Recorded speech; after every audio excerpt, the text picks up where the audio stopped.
Bapak, Ibu, saudara-saudara yang dikasihi Tuhan, kembali lagi kita berjumpa dalam program Sapaan Jemaat pada hari ini, tanggal 9 Juni 2021, dengan tema Percayakan hidup kita kepada Tuhan.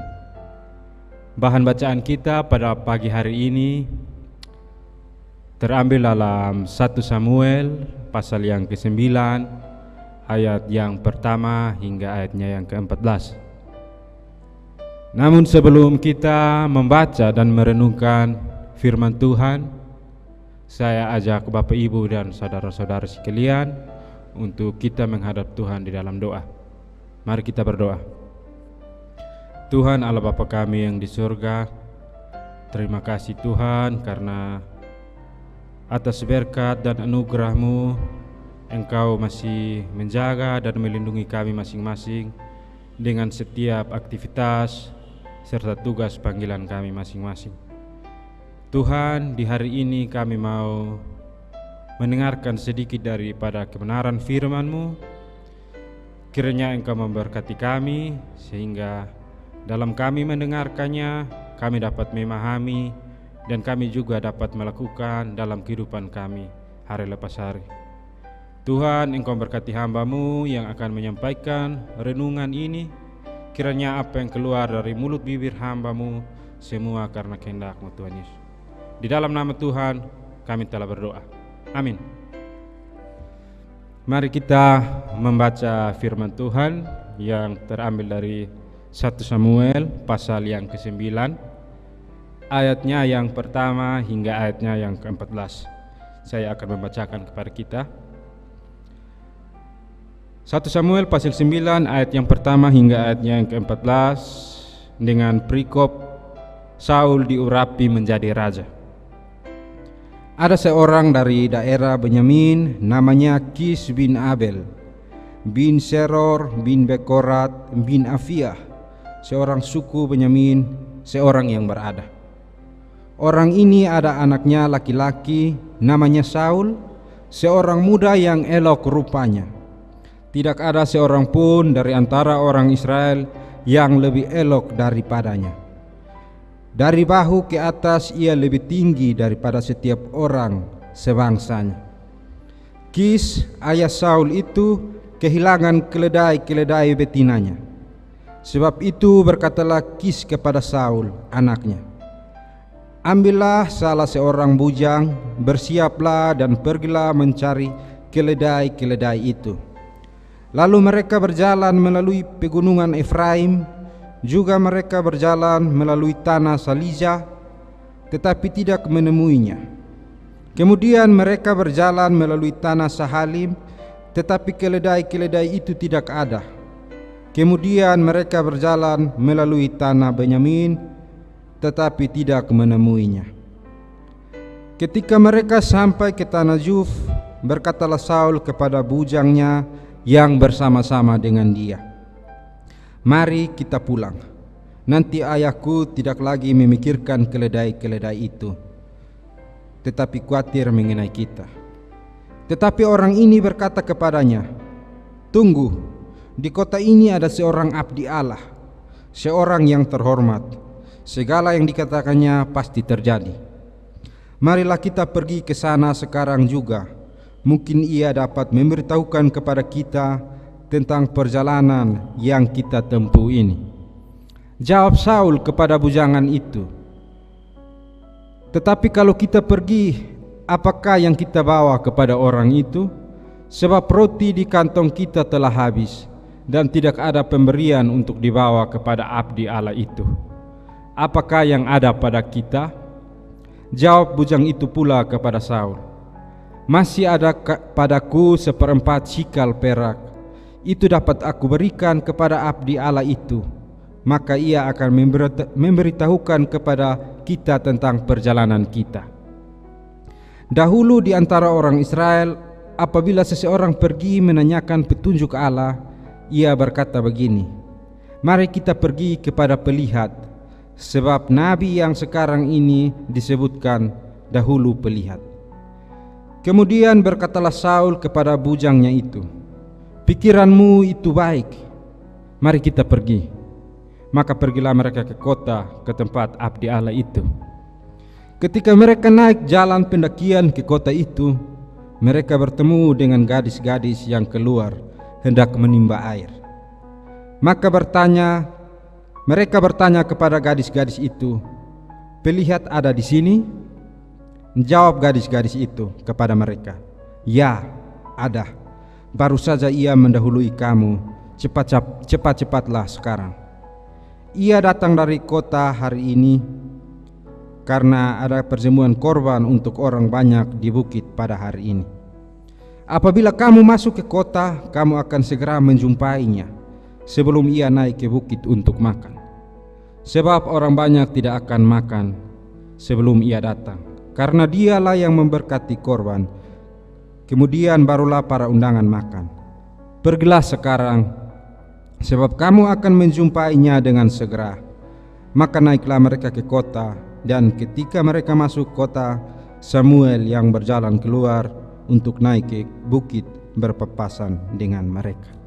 Demikian pembacaan firman Tuhan kita pada hari ini. Bapak, Ibu, saudara-saudari yang dikasihi oleh Yesus Kristus, saya memiliki sebuah cerita singkat untuk mengawali renungan kita pada hari ini. Ada seorang anak perantau yang bingung dengan masa depannya. Dia adalah seorang anak yang telah sukses dalam pendidikannya. Tetapi saat ia hendak mencari pekerjaan, dia selalu menemui kesulitan. Tidak ada tempat yang mau menerimanya sebagai karyawan.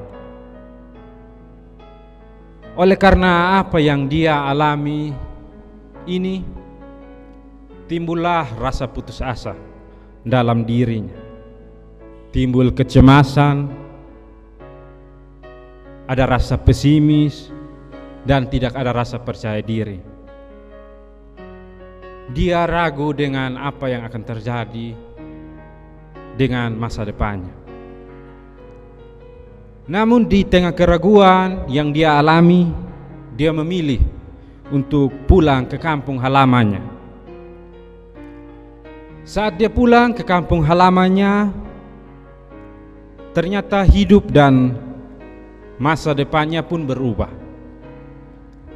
Dia bertemu dengan seorang teman lamanya yang ternyata telah sukses.